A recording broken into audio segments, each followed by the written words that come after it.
யாரோ ஒருத்தருக்கு தெய்வ அனுகிரகம் கிடைச்சிருக்கும். அப்ப அவங்க வழிபட்ட தெய்வத்தினால அந்த அனுகிரகம் கிடைச்சு நம்ம தப்பா புரிஞ்சுக்கிறோம். அது அந்த தெய்வத்தினுடைய சக்தி இல்ல, இவன் வழிபட்ட சக்தி.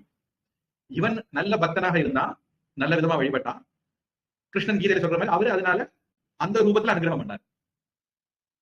பூந்தான நம்பூதிரி பாடுன்னு நினைக்கிறேன். அவரு கடவுளை தியானம் பண்ணணும், எப்படி தியானம் பண்ணணும்னு போய் கேட்டாராம்.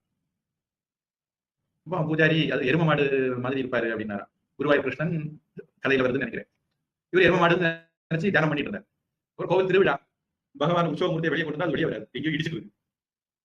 எல்லாரும் பார்த்துட்டு இருக்காங்க, ஏன் பகவான் வெளியே வர மாட்டாங்கன்னு எனக்கு புரியல. கூட்டத்துல இருந்து இவர் சொன்னாரா, அது அந்த வலது கொம்பு இடிக்குது, கொஞ்சம் அப்படி சரிச்சு எடுத்தா வந்துடும் அப்படின்னா.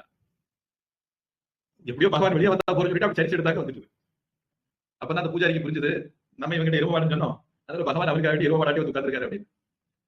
அதனால நம்ம வழிபாட்டில் இருக்கக்கூடிய பக்தனுடைய பக்தியினுடைய சக்தி தான் அங்க வேலை செய்யறதே தவிர எந்த ரூபம் பகவான் அப்படிங்கிறது வேலை செய்யறது கிடையாது. இந்த அடிப்படையை பல பேர் புரிஞ்சுக்கிறது இல்லைங்கிறதுனால